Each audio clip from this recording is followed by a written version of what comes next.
Oke, bismillahirrahmanirrahim. Assalamualaikum warahmatullahi wabarakatuh. Nama saya Anissa Fitriani Hakim, eh, mahasiswi Ilmu Komunikasi Universitas Aisyah Yogyakarta. Nah, di sini saya mungkin akan sedikit meringkas tentang materi sains dan kebangkitan Islam. Nah, bukti atau Muslim sebagai sains adalah sebagai kebangkitan Islam. Pertama ada perkataan atau pendapat menurut Rujnich tahun 2009, spiritual economy, kesalahan Muslim mendorong produktivitas kerja. Nah, dari sini bahwa keefektifan ilmu pengetahuan terhadap kesalehan Muslim mendorong produktivitas kerja umat Muslim gitu.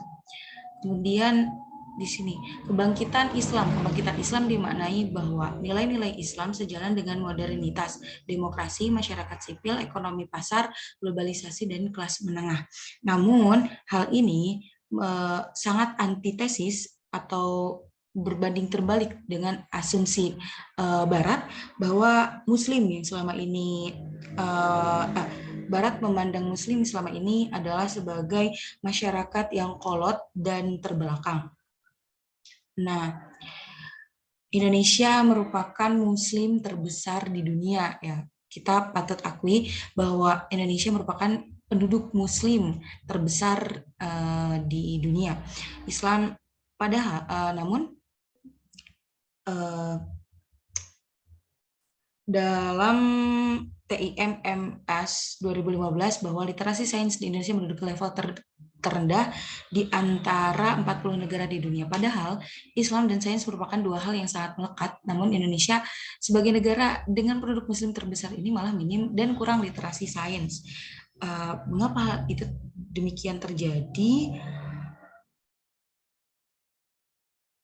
Padahal Islam dan sains merupakan sejarah klasik yang sangat berkaitan erat gitu.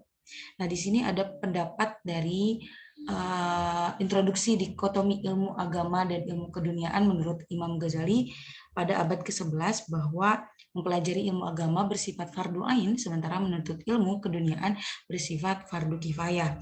Dengan demikian, pada masa koloni dulu Indonesia pada masa penjajahan Indonesia dahulu bahwa uh, ilmu agama merupakan hal yang wajib dipelajari sehingga mereka memilih satu domain pendidikan yaitu pendidikan ilmu agama. Nah, sementara ilmu keduniaan itu lebih condong atau lebih domain segelintir orang atau orang-orang yang kastanya bukan orang-orang atau anak-anak priai yang dapat menuntut ilmu keduniaan ini sehingga dengan begitu literasi sains di Indonesia itu sangat minim. Nah, kemudian ada modernisasi umat Islam.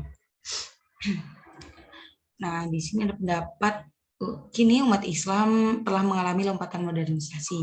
Modernisasi masyarakat Muslim terbilang unik karena semakin modern masyarakat Muslim semakin memperlihatkan nilai-nilai agama. Sebaliknya, semakin modern masyarakat Eropa justru semakin berjalan dengan ide-ide sekularisme. Di sini ada pendapat dari Woodnow 1988 bahwa semakin modern masyarakat Eropa justru malah satu tujuan atau sejalan dengan sekularisme, ide-ide sekularisme. Kemudian menurut Hefner bahwa semakin modern masyarakat Muslim semakin memperlihatkan nilai-nilai agama. Karena sejatinya pertumbuhan modernisasi masyarakat Muslim ini tidak bisa diabaikan. Mereka membutuhkan koridor keagamaan sehingga tidak lama-kelamaan mereka bisa meninggalkan agama atau mengembangkan bentuk-bentuk keagamaan baru lainnya. Kemudian pertumbuhan umat Islam yang berpendidikan modern membangun kesadaran tentang pentingnya umat Islam menguasai sains dan teknologi untuk merebut kembali kejayaan Islam yang sempat terenggut oleh sejarah. Ya, sains dan teknologi merupakan instrumen paling penting dalam sejarah modern, dan hal ini menjadi kebutuhan mutlak bagi umat Islam untuk bergerak maju. Nah, ada pendapat dari Syed Hussein Nasar Adi bahwa umat Islam seluruh dunia tidak berdimensi tunggal di dunia Islam. Interaksi Islam dan sains berlangsung dalam 3 pola sebagai berikut. Pertama, Islam dan sains merupakan dua domain yang berbeda. Maksudnya adalah sehingga tidak ada konflik di antara keduanya dan tidak perlu diintegrasi di antara keduanya. Kemudian ada sains merupakan sebuah ethical project, maka setiap proyek sains harus disesuaikan dengan ajaran agama Islam. Kemudian, sains merupakan aktivitas sosial budaya yang diadopsi masyarakat Barat dari kebudayaan Muslim di abad pertengahan dan diadaptasi sesuai kebutuhan, sehingga umat Islam seharusnya cukup untuk mengadopsi sains Barat dan menyesuaikan dengan konteks kultural Muslim di berbagai negara. Mungkin cukup sekian yang bisa saya sampaikan, yang bisa saya rangkum dari mata kuliah Islam dan IPTEX dengan judul materi sains dan kebangkitan agama Islam. Oke, terima kasih atas perhatiannya. Assalamualaikum warahmatullahi wabarakatuh.